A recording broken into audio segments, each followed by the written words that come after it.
All right, what's up, everybody? Welcome back to another video inside Bitcoin Spaces with Jason and Andrew. Hey everyone.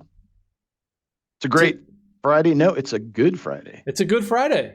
Today It is a is good Friday. Friday, April 3rd, 2026. Bitcoin block height 943,519. Bitcoin USD price 66,976 US pieces of paper. Andrew, how you doing today? Doing Good fine. Friday. Yourself? Good Friday. Yourself, Jason? Doing good. Are you doing anything for Good Friday? I'm just learning about it. I've always known about it, but I never really did anything. So I'm like, all right, you can't eat meat and you're supposed to fast. Is that true? You into it? Yeah, I think, well, not that hardcore, but my wife's Catholic, so she's like, we should eat fish. Okay, so fish is not meat. All right. Yeah, I don't know all the strictness of it, but What about yeah, eggs? Can you eat eggs? yeah, you always get into that. Oh, what's really vegan? What's really where does what crosses the line? I don't get into that debate too much, but I'll probably be. I've got a good colleague of mine, Stephen DeLorme, is getting married to a wonderful lady Maru on Saturday. So I'm going to be washing the pollen off the car later today. Nice. You So already got pollen, huh? oh, it's terrible, man. It's like we got it bad here. Oh, and uh, well, I guess on that topic, I caught a swarm of bees in my beehive. I That's a whole nother story. So, Yeah, we so got we a have little like, pollen up here, a little bit, but not crazy. It gets bad, but right now it's not too bad. yeah, it's like the pine pollen is just in full swing. It's probably actually tapering off now, but all the azaleas, all the rhododendrons are like in full bloom right now. So it's a lot going on out there, Mother Nature wise. Yeah. All right, so let's talk about this Bitcoin price. We're sitting at about 66,000. I don't know if you're continuing the stack. Personally, me, I'm trying to get in there. I don't think it's going to go much lower. Who knows though? I remember, and this might date me a little bit, but Bitcoin was sitting at 6,000 and it was just sitting there, sitting there, sitting there. I don't know what, maybe 2018 or something like that. And I was like, this has to be the bottom. It's just been sitting at 6,000 forever. So I was like, let me get in there. So I bought a little bit. I'm like feeling good. I'm like, yeah, I got it locked in at 6,000. And then all of a sudden, boom, it drops, cuts in half to like 3,000. Yeah, man. So it could really So you held? Did you have diamond hands? Oh yeah. I mean, what am I gonna do? Trade it back in and lose 50% of my dollars? I mean, it's just I'm stacking the Bitcoin, Yeah. Not worried about the Yeah. dollars. So yeah, you had already at that point like made the mental shift that that these things are bearer instruments, that they are not issued by the government, that while the price in as expressed in dollars can fluctuate, they are what they are. One Bitcoin equals one Bitcoin. I think Saylor likes to say that. Yep. Um, so yeah, it's they talk about cycle swings that go down like 80%. I haven't lived through the wildest ones, but people ask me, "Are you stacking?" I'm like, well, actually, I'm spending more time trying to earn in Bitcoin. I like that. When you earn in Bitcoin and the price is down, you get more Bitcoin for the time, because people are saying, well, I would have given him, let's just say, $5,000 for this project or something. And when you pay in Bitcoin, you'll be at, when it's at these depressed levels, it's like buying, right? It's stacking. Yeah, So I kind of think about it like this a little bit. When the price is low, the USD Bitcoin price, it's a great time to buy. It's cheap, you can buy it. And when the price is high, it's a good time to shave a little off. Maybe you want to get yourself a little lifestyle improvement. You want to buy something for your kids, your family, or yourself. Shave a little bit yeah, off. Treat yourself. a lot of people, when it hasn't worked out for me, but a lot of people will, they'll buy at some low entry point or decent entry point. It'll go, maybe 2x up, and then they'll say, you know what? I'm going to sell half. I'm going to recover every bit of fiat I put into this. and that's it. I'm like mentally, I'm even. I put in, I got out exactly the same. So in effect, I've got like half that Bitcoin stash like free. Yeah, house Well, money, free. right? House money. Yeah, it's money that, and I think that's great from a psychological point because I think mentally you can just put that aside. It's like that, just like it's as though a little gift rained down from heaven, and it's like that's my little chunk, and it's sitting there. Um, because I think when if you haven't kind of gone through that mental exercise and sold it to kind of capture that gain, right? Because if you never sell, I mean, and you're always stacking, you always have that kind of inner tension, right? Mm. That's like, man, it's like I could have, it went down, like I got to wait again. It's like I put money in. It's like I could have gotten it out. I could have been in a place where I was break even. Um, Not that it really is any different, but it's like I think like just the peace of having done that, then like you can say, okay, now let me just like do another stack. Let me do some more acquisition. Mm. Now that it's down, that one over here is like like in my forever pile, and I'll just like see if I can do it again. And if I can't, or I'm just not timing it right, or whatever it is, it's like I'll always have that confidence. Like, well, I played it right at least once, right? So I don't know. Yeah, I mean I'm that not there.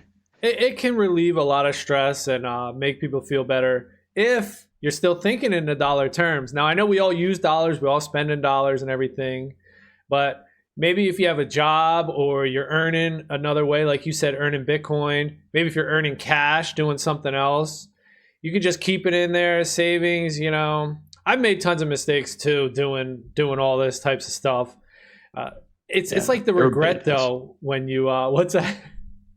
Yeah, I think everybody does. Everybody has to Yeah, like kind everyone of does. It's just the has to regret play though around. when it dips. You're Yeah, like, "Oh, I could have." What could have yeah, been?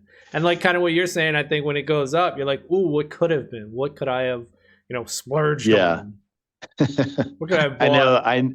I know. In 2000, somewhere in 2001, I was like, I had some options in stock, options and stuff in a startup company that I had worked for, and I was like, there was like about a 2 week period where I was like, ooh, maybe I could retire. This would be awesome. And then like a week later, I was like, oh, I guess I can't retire anymore. Maybe it'll go up again because it got hammered in the whole .com bust, right? Oh man, yeah. Crazy. Yeah. I think it's going to be Anyway, a lot of people. We still value our wealth or our day to day life, what we can afford in yeah. dollars, because that's what we use. So I think, I don't know how it's going to happen, but once we can make Bitcoin accepted broadly, that it's just going to change like that. I think this is like the slow build up. It's kind of like the scale where we're just stacking all these things on the Bitcoin side. And as soon as Hmm. it gets heavy enough, it's just going to go down, and Hmm. then it's just going to feel like it's instant, where now all of a sudden everyone knows Bitcoin's valuable, everyone wants Bitcoin, everyone accepts Bitcoin, everyone wishes they had Bitcoin. But right now it's Hmm. just the slow stacking game. So Yeah. I'm. Uh, I mean, I guess one thing is, what do you think of this? If you went to a store today and everything was priced in Bitcoin, like just a hardware store or something like that, right? And like you're like, okay, what's going on here? You talk to the store owner, and he's like, Bitcoin's where it's going. Everything's priced in Bitcoin. It's like it is what it is. It's like I'm not changing the price. This is what it is. This is what it's in Bitcoin. I mean, would you patronize that store, and like would it change your behavior knowing that a gallon of house paint is going to cost me, you know whatever, let's just say 100,000 sats. Today, I can buy it today. I might not use it all today, but if I know I'm going to have to paint something else, and I'm going to need 2 gallons, it's like, well, I'd rather just buy it when I need it. I know it's going to be 100,000 sats, a year from now when I need it. Um, I don't have to worry about the price going up or down in terms of sats. So I don't have to I don't have to store it. I don't have to anticipate the price going up, you know. Oh, do I buy it now and then like maybe I can't use it all? Maybe it goes bad if it's something that does go bad, before I have a chance to use it. I don't know. What do I think? Do I have to I don't have to worry about, well, what if something happens in the paint industry and suddenly I have to that cost of that gallon of paint is going to be double when I need it a year from now. You don't have to worry about any of that. It's like, it is what it is, what the guy said it was. Now, he may have a hard time managing his suppliers if they're still dealing with dollars, and he might, make more money or make less money. But in terms of his interaction with you, it's going to be super consistent and predictable, right? So does that change your behavior in interacting with that vendor, that store? I would 100% patronize it. I would make it a priority. I would go out of my way to go to this guy's hardware store. I would just put, $1,000 on a Lightning mobile wallet on my phone, like let's say 10,000 sats, 100,000 satoshis, whatever it is. And that's the thing too. We got to start pricing it. We're so used to saying, "Oh, $1,000. I'll put $1,000." Even I'm guilty of that. You just said it. I just said it. I just said it. So you have to be like, well, I'll put 100,000 satoshis, 200,000 satoshis on my wallet, and then I'll just buy whatever.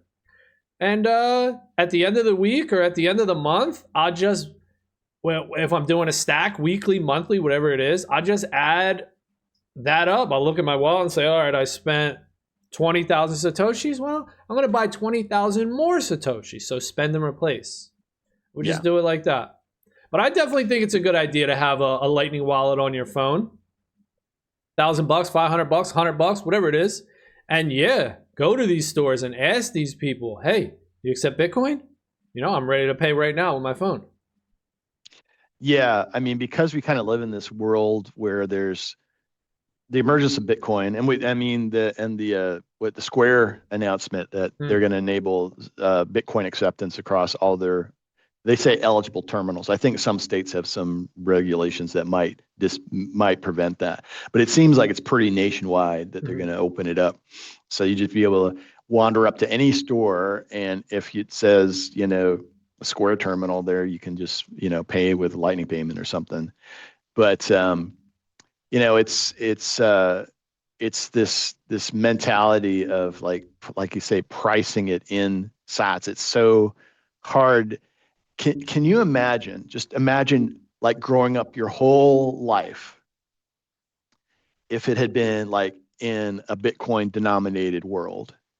So, for instance, you could look at something like over your life experience, you kind of get a gut sense of things, right?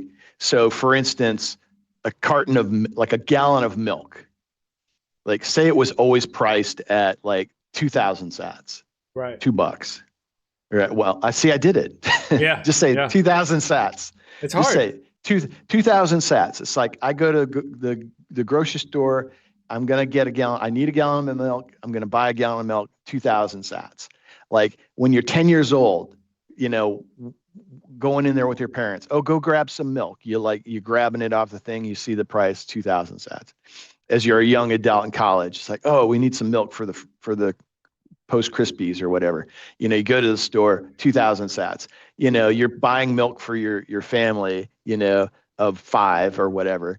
You go to the store, gallon of milk, 2,000 sats. It's like for your whole life, a gallon of milk has been 2,000 sats. And in the future, 10 years from now, when you need a gallon of milk, it's going to be 2,000 sats. So I can say, well, what are my expenses? What's my daily life need with rent, with gas, with, food and everything? It would be pretty easy to get a sense of it. Applies to other things, right? It's like a new car, a reasonable car. You go back and look at the ads of the, in the, 40s and 50s, and a new car was like, $1,000, $1,500. right? So say a new car is, let's just say, you know, 50,000 sats. No, wait. Uh, well, say 50,000. It's that 5 million sats. 500,000? Yeah. Well, anyway, whatever it is, it's like, just like, as a kid, you're looking through magazines. Ooh, that's the car I want. How much does it cost? And then, you get to be a young adult. Oh, I need to get a beater car for this, but then I know how much I'm going to need to earn for the car I really want. I mean, you build up kind of just a gut sense of what things cost. A single family home, might be, 2 Bitcoin or something like that. If it's that way your whole life, then you just get a sense of what it costs, so that if you're wandering down the street one day and somebody's selling that car that you always wanted, and it's like, what it's should be costing. If it's like less than that, you're like, ah, man, that's a deal. Mm-hmm. It's like intuitively, if the house that you've been looking for drops in price, or you thinking, oh, well, maybe if we moved to another town and bought a similar house, let's go look and see what the prices of those things are. Oh, well, they're actually, significantly cheaper, because you've had this whole lifespan of kind of building up norms of prices of things that is very consistent. Now, in a fiat world, everything's changing. It's like going up like 2%, 3%. They do all sorts of games where they'll like drop the price of one thing so that you get in the store and buy other things and don't really think about, what you're throwing in the cart. You get to the checkout, you're just like, yeah, just like, let's get out of here. You don't really like think about it, right? On a day-to-day basis. You're not always like calculating, like, how much did it go up from last time I was here? Maybe I'm in like driving to California. It's like, oh man, California has like X amount of tax, extra $5 extra on their gas. That's why it's cost.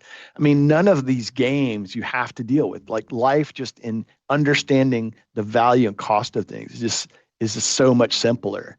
Just that alone, I think, is a big improvement, right? Yeah, there's only 21 million. It's a fixed supply. We've never seen this before. We think that Bitcoin's volatile. It's 60,000, 125,000, but it's actually the dollar that's volatile. Bitcoin's stable. There's only 21 million. So Yep. It's definitely a mind screw when people try to come to that realization. But the cool thing about Bitcoin, it's even cooler than that, where, yeah, you might save that $50,000 for that car, but things are going to get cheaper over time in Bitcoin. It's going to cost less and less Bitcoin. So you're saving for that 50,000, and instead of in dollars, it gets 100,000. It goes up, so it's running away from you. In Bitcoin, as you're saving towards that 50,000, the price of goods and services are coming down. They're becoming cheaper because now the technology is easier to create cars, easier to produce things, and Bitcoin is just remaining fixed, scarce, measuring that technological advancement. Whereas now we just have people willy-nilly creating dollars and getting rich at the expense of everybody else who simply doesn't know.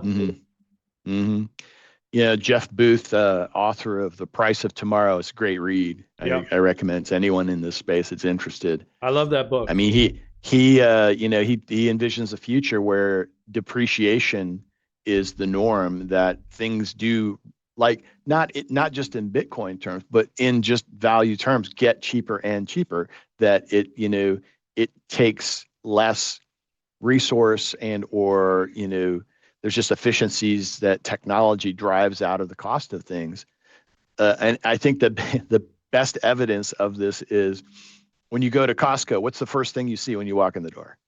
The big screen TVs. The big screen TV. And what's the first thing you say? They have this huge TV, and which is like a lot bigger than your TV for some reason, and then you see the price, and you're like, man, price of TVs is like getting pretty good. I mean, I can get that. I could, like, for a few $100, I can like have all my friends over and watch the game on something like that.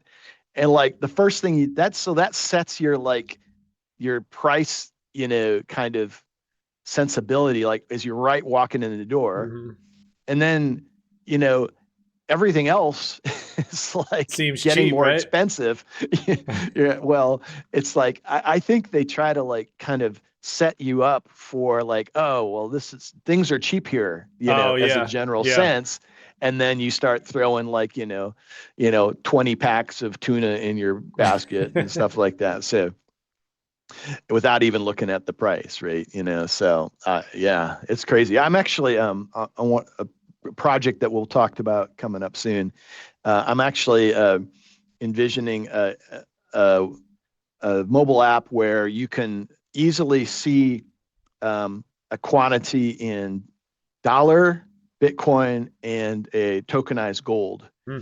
So and make it easy to kind of compare and flip between, like, flip the denominator, like see what your see how things have changed in terms of Bitcoin, in terms of gold, in terms of like US dollar stablecoin. Why gold? Well, because gold kind of fits this like middle ground between, fiat world and the Bitcoin world. And a lot of people already have a gut instinct that gold kind of is the long-term historical store of value. Yeah. So we'll see. Yeah, I We'll think see. that's But with that's a good idea. Samson Mao, I think he talked about that. He was with his Aqua wallet, where he has like the Tether or the does he? tokens, USDT, whatever he's using. Mm-hmm. There's a bunch of these stable coins, stably losing value. But yeah, he has that where you could see the value of Bitcoin increasing and the value of these other coins decreasing. You kind of have that Mm-hmm. contrast. You could see the difference between the two, and that'll help people visualize over time. They'll see that Bitcoin's actually extremely valuable. Yeah. I think when this, I would probably build some sort of like kind of guidance around this and say, like, look, when you first get this, try and experiment, like get $10 worth of stable coin, $10 worth of gold, and $10 worth of Bitcoin Hmm. all at the same time. And then just see what changes over time. Mhm. Just like see how they kind of, relate to each other. That way you can, you can just always glance at it. It's like, no, kind of have a gut sense of where things stand. So more It's about that just later. Yeah. it's such a hard concept, even for me being in this space for a little bit and just trying to wrap my mind around it and explain it to people. It's so hard to measure the value of things with an inflating supply. That's like a measuring stick, like a ruler that just the dimensions keep changing. Yeah. It's 12 inches for a foot. Now it's 16 inches because the money supply increases. And just because we're so used to using the dollar, we think inflation is normal. It's needed for an economy. Otherwise, people would hoard their cash. It's Mm-hmm. just so hard. We think Bitcoin's the unstable roller coaster because we're measuring from the unstable roller coaster, and everything else is going up and down and just insane. It's so hard for to Yeah. understand. I struggle for the best analogy that will reach people that Mhm. haven't started thinking about this. And I mean, diamonds, gold, that's just like people they don't interact it with enough. Maybe land. It's like people usually have a pretty decent sense of land and how land, if it's just, if its purpose is kind of static over time, like Mhm. farmland or something, right? Or a lot in a city that's undeveloped. Maybe So even you real kind estate, of, right? well, real Homes. estate is land and yeah, real estate. I Mm. think the those are like probably the one of the types of things that people kind of have a gut instinct for, right? But uh, they they don't have. There's so many variables Yep. that apply, so it's not a perfect kind of static thing because there's always taxes. There's always like a threat of eminent domain. There's like these are counterparty risks. There's like what if if it's under a certain set of bylaws or rules and you don't do something, then you have extra liability. If somebody slips on your sidewalk and, it's like it's not perfect, but it is something that most people who haven't even started thinking about this stuff, you know, they've been taught throughout their lives, like, oh, go get a job, you know, earn some money, save some money, buy a house, Yep. right? Yep. So that's kind of built into the societal norm already. And if you can kind of build a metaphor on that people can kind of get, I mean, because like people think, oh, my value of my house is going up and going up. It's like my nest egg. You know, people think about it that way. It's probably not the best nest egg, but I used to think that way. But it's like now I'm like, man, if I could get rid of it completely and just like know that my rent was going to be X Bitcoin per month forever, and I would never have to worry about it, I would just stock up enough to like figure out Yeah. how long I'm going to live, how many months am I going to live, how much Bitcoin does that represent? As soon as I got that stack, I'm like, I'm good. You'd have But you can't security. do that. Yeah. But you can't do that because you don't know what that need is going to be, or the change, or the fact that the city's going to hike the tax or change the millage rate of your tax base. And yeah, it's a mess. Also, Anyway, think about this too, where how our brains work, where we're both sides of that transaction, two sides of the same coin, where we're happy when the value of our house goes up. We're like, heck yeah, I love it. My house is worth more dollars. I'm getting rich, or I'm making more yeah, value here. But then yeah, we get pissed and we complain about the price of other houses that we want to buy, that everything's going up in price. Isn't that yeah, crazy? yeah. You know, in the housing market, it's like if you're like buying and selling within the same kind of window, it's like, Doesn't I matter. mean, it doesn't matter because like where you're going to maybe get some advantage on one side of the trans deal, you're going to lose Yep. on the other side, and you have all the transaction costs too. It's only when you like so many things, when you buy and hold over time, where you can stretch that buy event from the sell event Mhm. in a long time, where now the market's had chance to like maybe get you some value creation. Or Again, multiples. it's all, That's why yeah, the rich get richer, because one guy that has one house and he's just trading to another house, he's not really gaining much. It's the same thing. But one guy that can buy 1,000 houses, he's making a huge deal because now he's multiplying his gain across 1,000. yeah. And his plumbing tenants with the Yeah. plumbing issues, right? Yeah. I don't know. I've I've thought about being doing the landlord thing, and I've never been good at it. Tried it a little bit, but it's not for me. I Yeah, think me it's too. I like a never lot got of into things. it either. Yeah. It's a lot of things. I think you have to have the temperament for it, right? Yeah. As in terms of that kind of investor. Yeah. I never got into But it. All anyway, right. Let's talk what else we got about going? let's talk about Anthropic. The company Anthropic leaked the Claude AI source code. So apparently, they shipped out a new version of Claude, their AI, and it had a file in it that had all the source code. Yeah, You hear about that's this? yeah, I did. I've heard some analysis of it. So it's effectively the next kind of generation. If you look at the Claude products, they have what is it? Well, Claude Opus, and then Claude something that starts with an S. Oh, hang on. Claude Sonnet.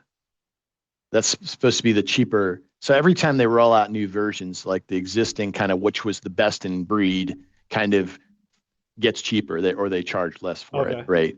You know. So they're going to So zero that then. It's the race to zero. well, yeah. I mean, as they can afford to like offer these Mhm. lower knowledge systems at a lower cost. But and we'll see this with the right now the current like best of breed is their what they call their Opus line, um, and it's like I think 5 times at least more, maybe even 15 times more costly than the Sonnet version. But this Mythos, this is what I think they've already decided what they're going to call it, Mythos or something like that, was leaked, which means that they're kind of under the gun to actually get it out as a product, but it's kind of a faux pas in their perspective. But I think what it does is it kind of sets up the challenge for the other frontier providers to like step up their game. I know OpenAI was supposed to be releasing their best in class kind of thing. and it's just like this arms race, man. And then you get things like BitNet, which is a Microsoft thing where they like did some crazy compaction of how they represent the weights, and then they eliminated the need for floating point math, and it can all be done with like fixed integer math, which CPUs are capable of doing. So suddenly, like things that were seemingly out of reach are like able to get to run on like commodity hardware, like old PCs and stuff. So, or, and I think Apple's at their worldwide developer conference, they always like make some big announcements and big prognostications. I think they're going to probably hint at, if not already announce, some AI hardware, either hardware like in their like small server setup, or uh, in the mobile realm, or probably, or maybe both, because I think that's kind of where they're still playing. So what's But that? What's that? Like hardware that you could rent, like some sort of cloud computing or something? or buy. I mean, I think one of the, if you played with something called OpenClaw, Yep, it's heard of it. yeah, it's I'm running it here. It's kind of crazy. It's an agent that you give access to things if you want it to help you with those things, but you have to realize that it could go wrong. So don't give it access to your bank account. But it's not Or open source though. Is that what? oh, it is. Oh, okay. So What so isn't what that this the new Claude thing, or which well? you were talking about? Yeah, OpenClaw. the Claude bot where you give it access to your machine. So that's open source, but Yeah, this yeah. other Anthropic Claude that leaked was not open source. So they have multiple products No. closed and open, Oh, you're confusing. So like Anthropic is the company, and then Claude is their product line for right? their LLMs. And then it sounds very similar, and that's why people confuse it. OpenClaw was a open source project that's Oh, been very popular for setting up a machine to act as an agent. And the name sounds very similar, so that's why it's easy to conflate them. okay. That guy actually kind of was doing it on his own, I guess, and then he's been hired by OpenAI, the kind of the competitor to Anthropic, to go and probably do the same thing in a bigger, better Mm. way that they'll charge for. So So The we'll Claude see. bot is not related to this Claude AI, Anthropic's Claude AI. No, not directly. Although it Ah, can use the Claude AI to do its work. So that's yeah. It's confusing. It's okay. I kind of like when I was studying up on this stuff a couple years ago, I was like, okay, I can see where it's going, but it's not doing code very well. Yeah, maybe it can write a children's story, but who Hmm. cares if Hmm. Jack and Jill get, messed up or something? Yeah. Your kid's not going to know. They're just going to fall asleep before you're done with it anyway. So, you know, but then when it was like writing code, it's like, man, this is a mess. It's not really, doing anything that effectively. And I kind of like parked it in my mind. It's like, okay, we'll just keep an eye on this, but I'm not going to spend too much time and energy on it until it gets better. Well, it got better, and now I've been using it a lot more in my workflows and stuff. And it's just like these things get smarter and smarter, and now the trick is understanding how to use them and leverage them in the most efficient and effective ways. So that's like kind of we're just moving up the stack of abstractions. It's like, you know, at first you had to learn to code, and then you had to learn how to prompt the LLMs to get them to code good enough.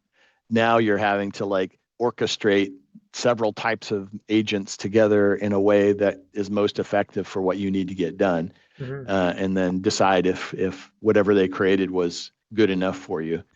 So yeah, always a changing landscape, and yeah, so it's like I've really had to like kind of get back in the game and get my head around all this. And the good news for me is like someone who's been around programming forever is that these things, the qualities that you had to like hone to be a decent, enterprise programmer are becoming more and more valued in this AI generated world. Hmm. So like all the defining your requirements very specifically and defining what your test output needs to be is all most important. And a lot of these skills kind of are Now businesses haven't figured this out yet, so they still keep whacking people. Did you see? I saw Oracle just like clipped like 18% of their workforce. Really?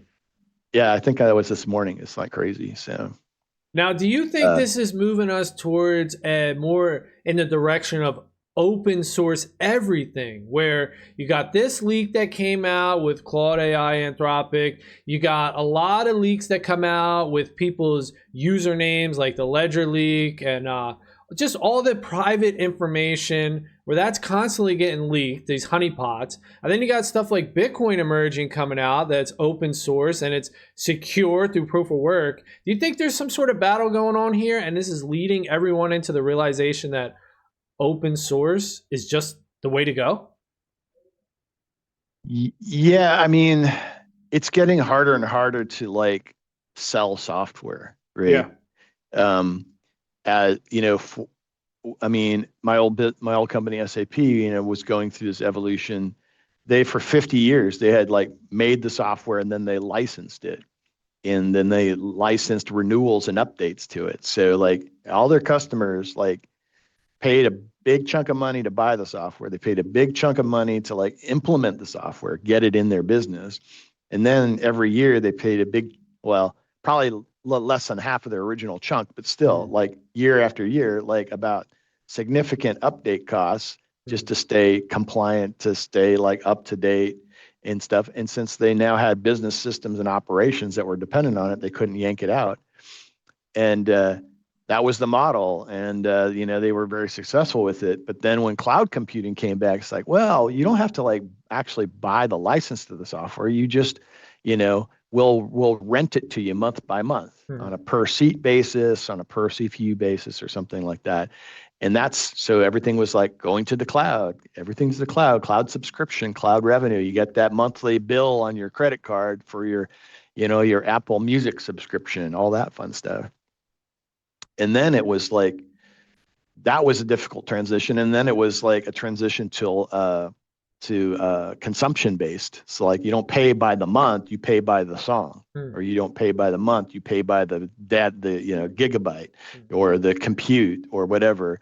And now with agents, the unit of account is the token that the AI consumes. So now it's like what is your token spend? How are you spending tokens and getting what are you getting out of the spending of all these tokens to ask the AIs to create stuff and do stuff for you? So yeah, that's but what that brings us to is a world where you don't have to be a programmer to get something built. So it's like, how close are we to like, oh, tax season's coming up, and instead of like buying TurboTax for the year and using it to do my taxes, I'll just ask the AI to create me a TurboTax that's that understands my situation and does my taxes for me. And so you didn't buy TurboTax that year, but you spent some amount of tokens with the AI to like get a piece of custom software that maybe only you'll use, or maybe you'll say, hey, this is pretty cool, and I'll give it to my family.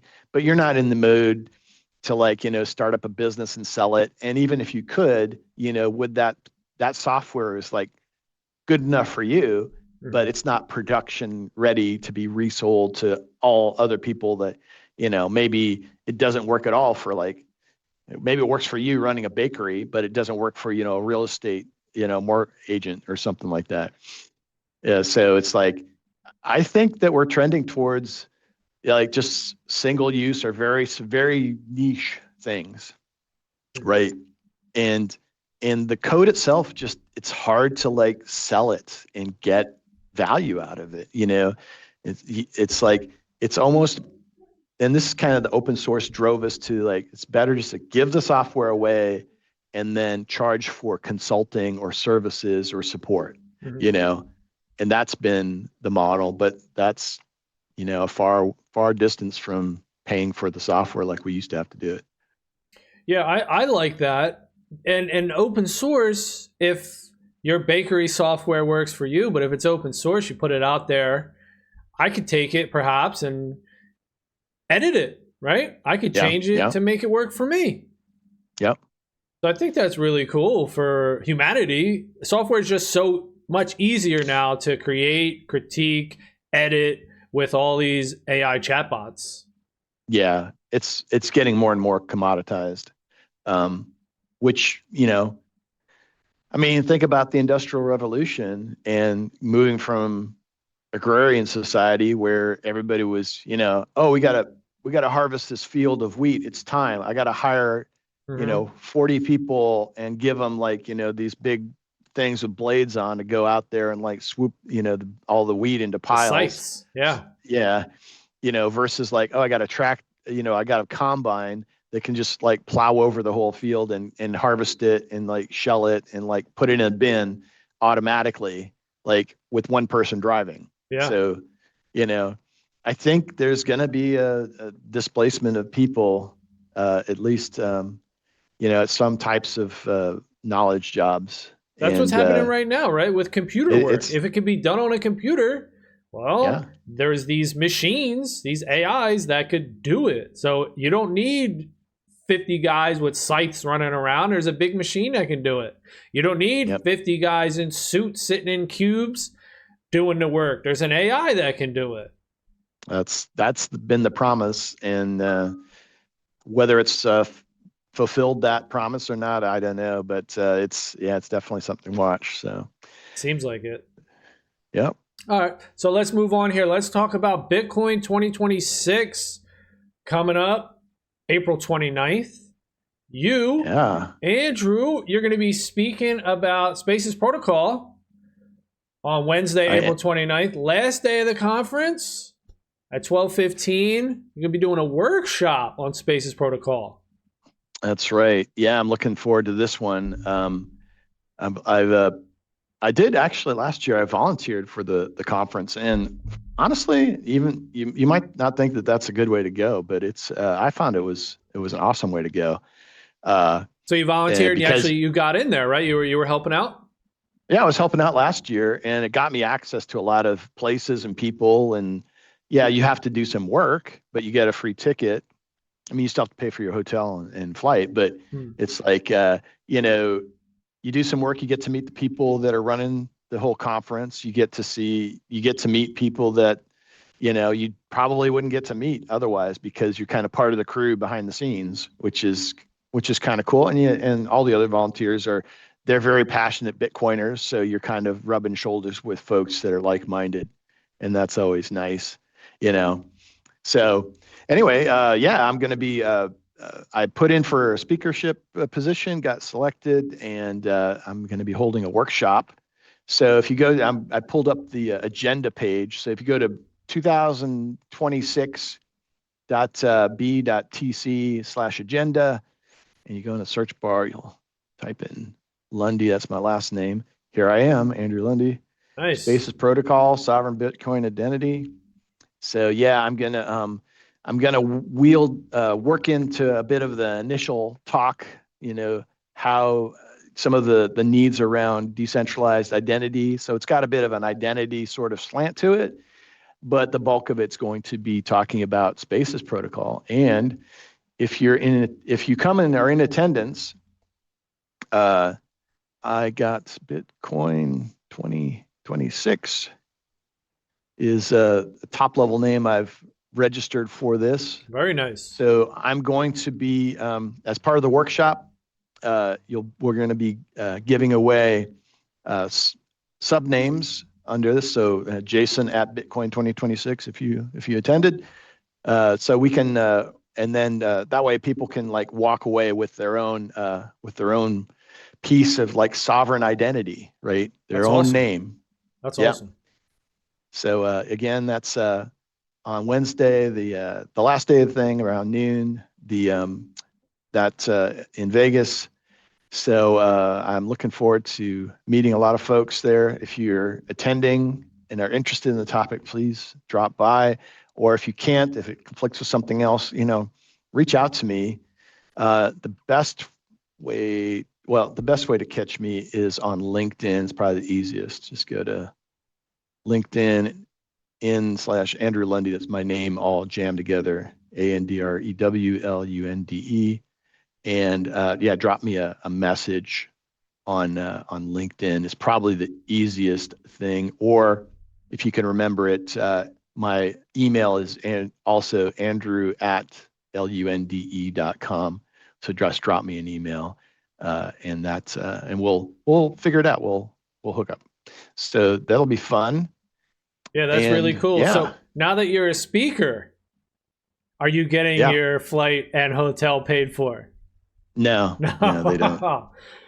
Dang. Yeah, it's kind of a. I think you have to be one of these, top level speakers. Let's see. Yeah. Then you get If paid to you're, let's speak. see. If you're Afro Man, Dang, Afro Man's going to be there. Okay. I, I thought this was like a April Fool's joke when I saw it, Apparently but not. He's there. USA. he's like right up there with Michael Saylor. Looks like Paul Atkins, the SEC chair. So, yeah, come out the CFTC. So we're getting both the regulatory agency representation. David Bailey runs the thing. So, yeah, of course, everyone. Yeah. So Jack, maybe I'll get a chance to meet Jack. I've met Cynthia. Nice. Met her at. I've met Adam. I've met David. So yeah, there's going to be some great folks. Caitlin Long, so Custodia. That's I've cool. I've met Matt here. He's up in Nashville. So yeah, there's Jeff Booth we were mentioning. There's going to be some good speakers. So yeah, I'm in the third string of speakers, but hey, there I am. There he But hey, is. Look at that. You whatever. made it. It's like you got to start somewhere, right? Yep. You Or made it. Austin Kelsley is he's with Voltage, or last time I heard talk to him he was. So some good folks. So actually Avec Roy, I actually presented one of his Satoshi papers articles at one of our BitPlebs meetings. So maybe I'll get a chance to meet him. That'd be good too. So Nice. anyway, please come out. It's a good time, and I have actually a couple tickets. If anybody needs a ticket, I've got a couple I can give away for just Sweet. a general admission. So you did get a perk though. You got some free tickets. Yeah, I did get a couple. Yeah, a couple free tickets. Nice. So what's the cost of a ticket these days? Let's see. They keep changing these things. Well, I guess $400. So right now, I like how they put the Satoshi, 746,000 Satoshis. You know what that is? That's this this plugin. That plugin's awesome. Yeah, have you ever seen this opportunity cost plugin? So you can disable it and it won't show you the Satoshi price. Oh man, they got to work that in. I love that. That's so cool. No, That's going to great really thing. help everybody understand Bitcoin and yeah, this actually it does tie exactly into what we were talking about. So yeah, I'd recommend anybody get this. So Marty Bent, he runs the Truth for the Commoner podcast, TFTC, and I'm sure it's now. Is this open source? Yeah, it is. Hey, yeah, nice. Yeah, here's this little newsletter. So tfctc.io/Bitcoin-brief. I highly recommend it. I've met Marty at the Vegas conference last year and got to chat with them. Yeah, great. It's great to like kind of rub elbows with some of these influencers and stuff, and just they're real folks too, and it's a great opportunity to kind of like network. So yeah, I also caught him at the Nashville conference, Imagine If conference last fall. So that was, got to like work the circuit, I guess. Yeah, that's really cool, man. You're going to be speaking, doing a workshop at Bitcoin 2026 Las Vegas. Awesome, dude. Spaces Protocol, making it to the big scene. All right. That's right. Let's talk about this new technology that we recently heard about, Insight, which is a website that you can publish somehow through Nostr and through Blossom servers. Talk about this. Yeah, actually, I mentioned this at the Wednesday night. What we do the first Wednesday nights in Atlanta, we have what we call Builder Night, where it's just kind of people demoing what they're working on. And I really wasn't prepared to talk about anything, but then they were like, "Hey, does anyone else have something to say?" I thought, well, let me just mention this because like I think it's interesting. I haven't really looked into it much depth, but another podcaster had mentioned it, and I'm like, oh, that sounds pretty cool. So, and I've been thinking about something like this as well. So, what is it? Insight's kind of funky. They spell it with a Y here, insight.run, but if you look in the docs, they'll, or like even right here, they use an insight with an I. But anyway, What's the difference? Is there a I think difference? it's just the fact that they couldn't get the domain name. Ah, okay, okay. You know, I actually I had a talk a couple Wednesday nights ago about I was presenting chapter 8 of the Sovereign Individual to our what we call our plebs group, and I I I I had put a meme. Can I get it fast enough? Hang on a second. All right, you're willing to like take a let me bring it up here Yeah, let's quick. check it out. Anything for a meme. Yeah, It it better was be a meme good. that kept it was a meme that kept coming up in my mind. Is like, God, you know, I had this whole presentation and we talked about fourth turning, we talked about Ayn Rand, we talked about everything the authors had said, but we also uh, talked about property and property rights. And this meme kept coming up, so I have to get back to where I can share. Let's see.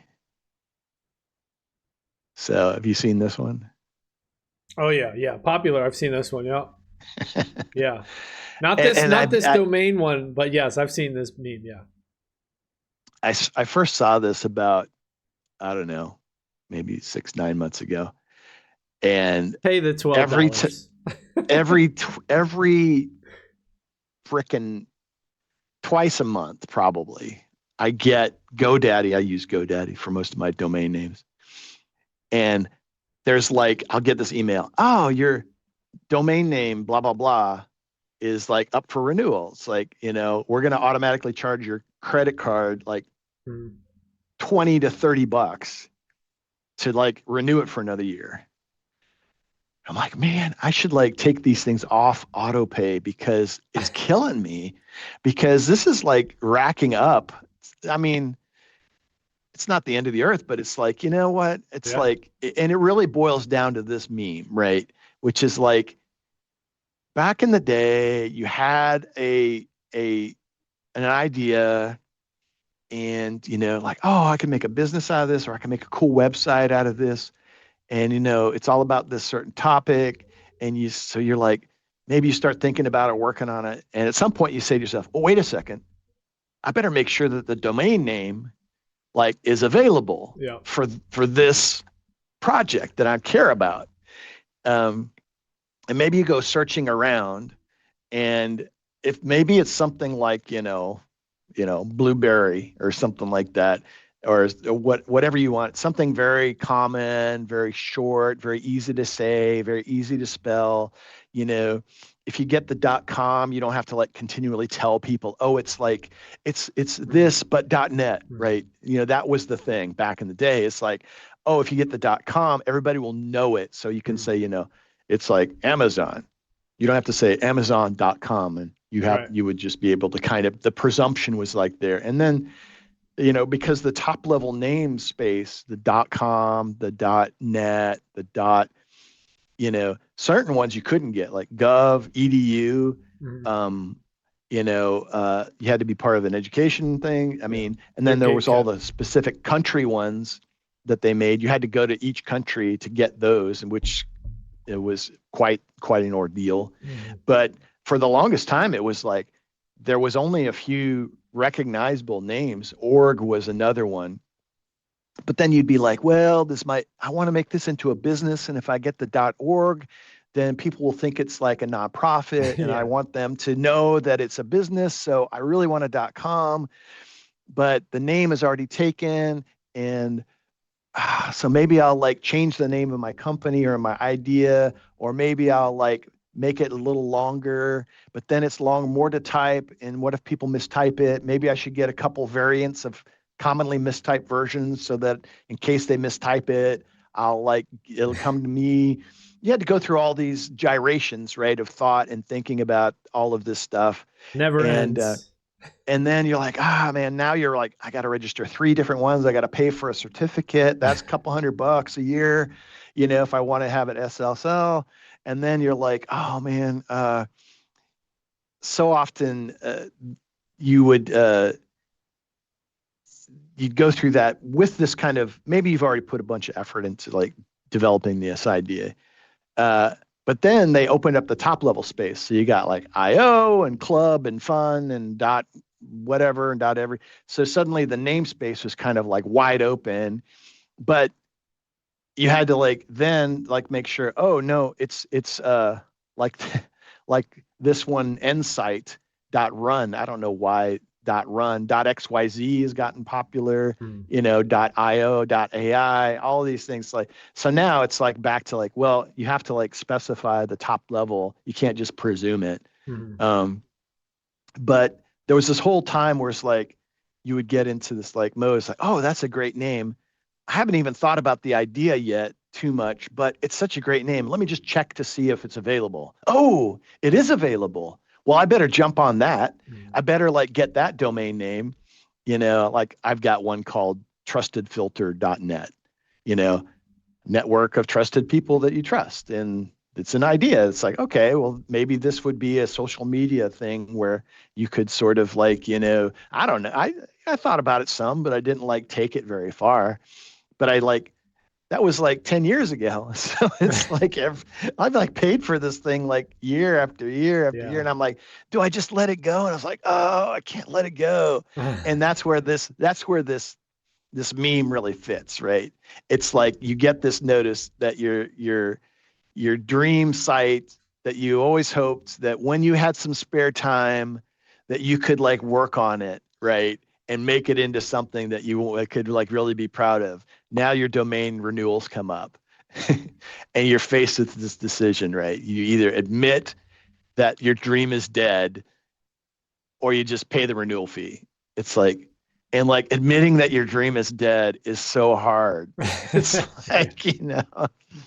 it's like, well, it was a cool thing. It was a great idea at the time, but I just didn't have the time or energy or like the wherewithal. I'd have to go, raise VC money and hire programmers. So tying this back to the AI, and it's why I put it in my talk the other week, is like, well, maybe you can keep the dream and just build it yourself. Ask the AI, and at least then you'll have something you can like point to and try out and evangelize to other people or whatever Mhm. it is, and make something of it. The barrier to entry to create something is so low now that it's not a thing anymore. You can go on to this site called Lovable. There's others, and just I want a site that does this, and it'll just build it as you type. It's like crazy. And So it's now like, you can own your name on Bitcoin with Spaces protocol. so yeah, this is where I think Spaces really starts kind of shining, right? Let me see if I can switch back to my and if you start thinking about it from a perspective of, okay, I I'm gonna make this site, this content, whatever it is, the thing I'm passionate about, and I don't want to like be beholden to like pay the domain registrar over and over. So let's just presume that Spaces gets widely adopted and people know what it is and can use it. So they can like do something to where they can put up their name and their site, and so it's kind of like no more. Well, let's be clear. There's technically you have to at least touch the top level name once a year in order to keep it from expiring. It has a 1-year expiration. But anything you create as a subname is created, it exists, it's there forever. You don't have to ever pay for it again. So it kind of alleviates that whole like, dreading the renewal and having to make a decision again. But what doesn't it do? So it kind of covers one part of it, but what doesn't it do? Well, so I build a website and I point my space's name to it and everybody sees it there and it's saying something that somebody doesn't like or some government doesn't like or something's that, for some reason I attract undue attention in a way that people want to start, hitting me with a denial of service attack, or maybe they'll appeal to my hosting provider to like yank my account, or maybe if they're incentivized enough, they might go to my DNS registrar and try to have my DNS name blocked. Well, if I'm using Space's name, they can't do that. They can't because it's anchored on Bitcoin. It's validated through zero knowledge proofs on the subname side. But they still could take the site down. They could still, the hosting. blast. They could attack the hosting, right? They could attack that part of it. And this Insight project is an attempt at, just like social media. I don't know if you remember, there was a lot of conservative social media people on YouTube that got banned and kicked off. And at the time, it's like, well, you don't like being banned? Well, just go make your own social media site that won't ban you. So people did. They created something called Parler, which was gaining a lot of traction for a while. The problem was Parler was hosted on Amazon Web Services. And when Parler got to be something that someone didn't like anymore, they just called up, their buddies over at Amazon Web Services and said, hey, kick off Parler. Just like your bank can say, hey, we don't want to have you as a bank customer anymore. You need to like liquidate your accounts and go somewhere else. I mean, they can do that. For any reason. For any reason. And they don't have to tell you what the reason is. They just, one day they say, we saw the Trump kids had this issue. So it's like, well, what could you do in order to make the hosting of the content of your site less vulnerable to singular attacks of whatever the nature of it is? And the idea is to take the same mechanism that Nostr provides. So I was talking about the social media. Well, Parler got yanked and other things sprung up, Rumble, Odyssey, BitChute, some of these other platforms. So now people are scattered. They had to rebuild their whole, user base on these other platforms. People forgot what they were about, etc. It hurts when you're being a social media and that's like everything to you. Oh yeah. So Nostr was designed to decentralized the messaging component of it, such that your connection to your fan base or to your user base wouldn't be disrupted. So it was all about, there's no single point of failure in the Nostr world. Well, this Insight, there was another protocol that kind of came up, because even on Nostr, like if there was a picture or something, it was linked to a singular content site. Like maybe it was a Cloudflare hosted, which was distributed a bit, but still, it's like there was an authority that could remove that content. Maybe it was a video or a download or something. So the messaging part was covered, but the content part was still vulnerable. So the people took the same idea and they created what's called the Blossom server network, and for hosting and distributing the content part of it across multiple servers. So now if somebody wanted to take you down, they'd not only have to take down all the Nostr relays that you're using, they'd have to take down all the Blossom servers that you're using. And if they can't do all of that all at once, and you can sprinkle these things across jurisdictions and stuff if you want, then they can't shut you down.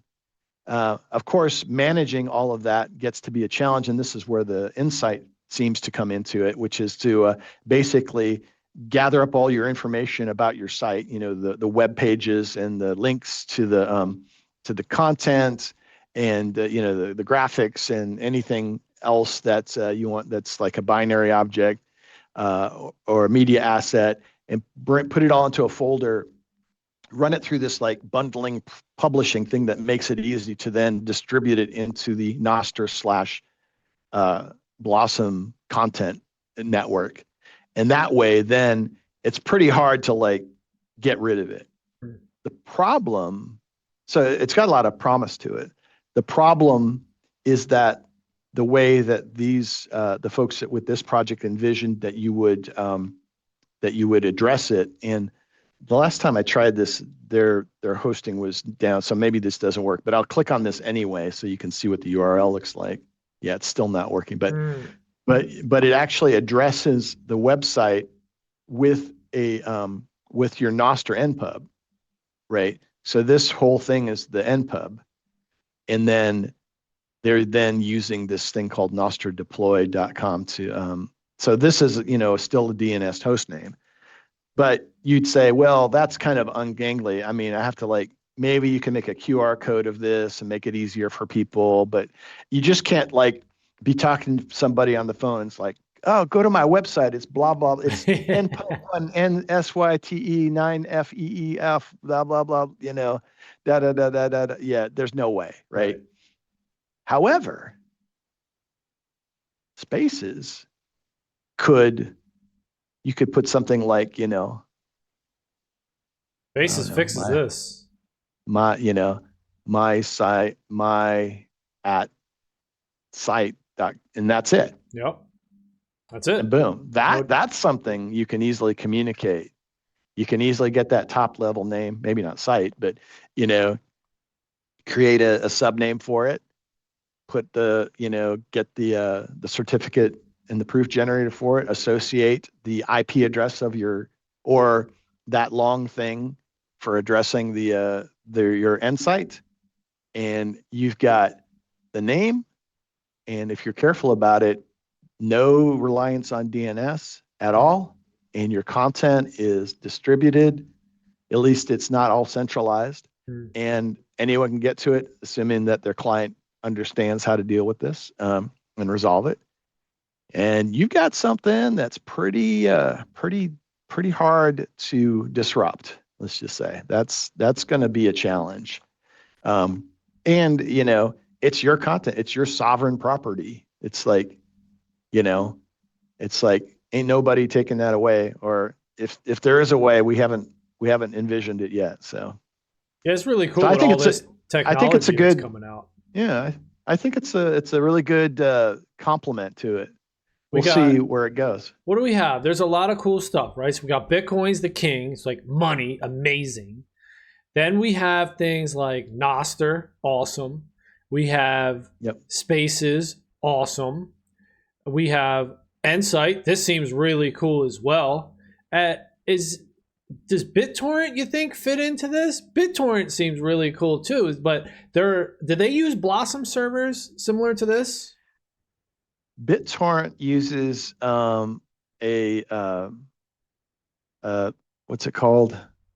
It's similar to what the Fabric, a hash table. It's a node network that I'm like, the name of it's slipping me right now, but it's effectively its own node network that knows how to communicate and advertise the appearance of other nodes, and BitTorrent was kind of the granddaddy that led to a lot of these other these other content schemes. Distributed hash table network, DHT node is what it's called. And there's the node network that BitTorrent uses, which is large and very resilient. So it's one of the problems with the BitTorrent is that you have to constantly advertise that your content is available. I think a few times a day at least. Otherwise, you kind of fade in. It's kind of ephemeral in a sense.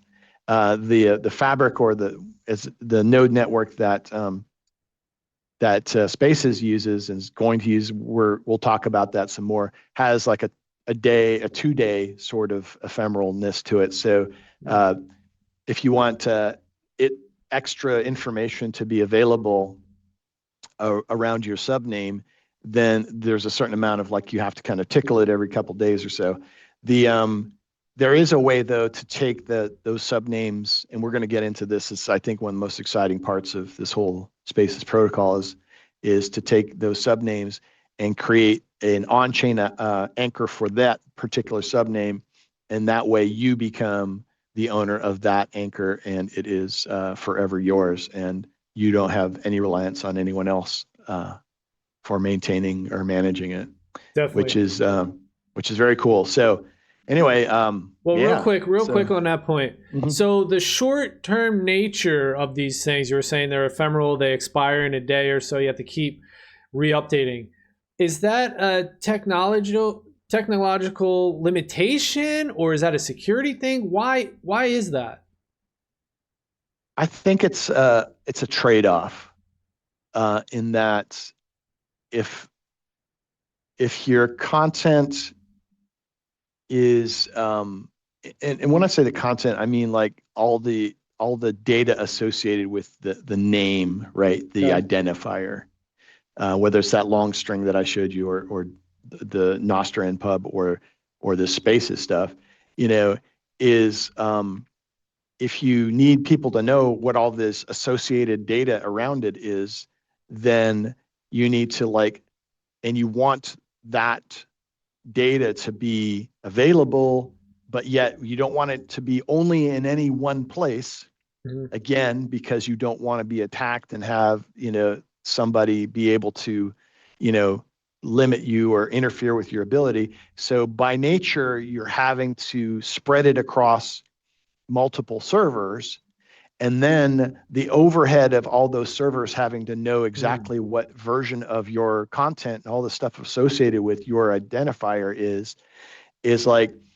it's like you can't just like, if you want to change it, if you change it one place, right, then it tells one server, maybe another server tells another server. Maybe some of those servers are like offline for a while and they can't get communicated with, but they're still like serving other parts of the net or something. They might have an old answer, like the version of something that you don't want, and they're still saying thinking it's the most latest. Mm. And yet, because of the distributed nature of it, it's a trade-off. It's like, well, if we let it expire, then we know stale information won't be lingering out there, Got it. right? And which puts the burden back on the person that wants to maintain that data with like, okay, effectively refreshing the publishing of that data. And so, and also it's like for data and information that's just like nobody cares about. If you don't care about it, then you're not going to take any effort to like refresh it, and it won't clutter up like the larger set of stuff that's trying to be maintained. It's not perfect, but it's a trade-off for sure. It makes Um, sense. It but makes sense. but but again, that's kind of this like middle ground between like, oh, I got a space name, subspace name, and I want to try some stuff out, and maybe put some more things around it. Um, so I'll use this sort of like this this publishing network, the uh, the what they call the fabric relay, Mhm. and then maybe it's like, okay, I've gone 6 months, none of the data around my name has changed. Instead of being continually trying to re-up it and make sure it's consistent, I'm going to switch to like getting that sub name put on chain, and Yeah. then associate the same set of, now that I know it's not really going to change, I'm going to put it on chain, and that way it's really nailed. Now if I want to change everything, I have to go update that record, which is another on-chain transaction, right? Mhm. So yeah, it's a balance, I think, between like uncensorability, like uh, making the attack surface as broad as possible without being unreasonably unmanageable. And yeah, I'm just excited to see where people are going to build on this. I really am. Yeah, that makes sense. Yeah, all these things look cool. I'm really excited myself. Just all these new technologies that are coming out. So I'm excited to see just where we go, like we talked about, open source, sovereign, independence.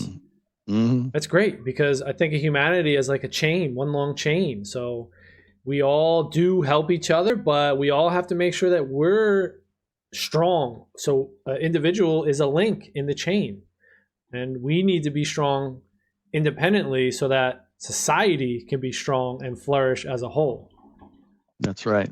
That's right. So, well, that sounds like a great place to end it for the day. Yeah, I think that was a good Appreciate show. Yeah, appreciate the time. And next week, very excited about what's hopefully coming down the pipe. We can pick it up again then. Might see an update. All right, cool. Thanks for your time, All right. Andrew. Thanks for watching, All right. Take care, everybody. guys. All right. See ya.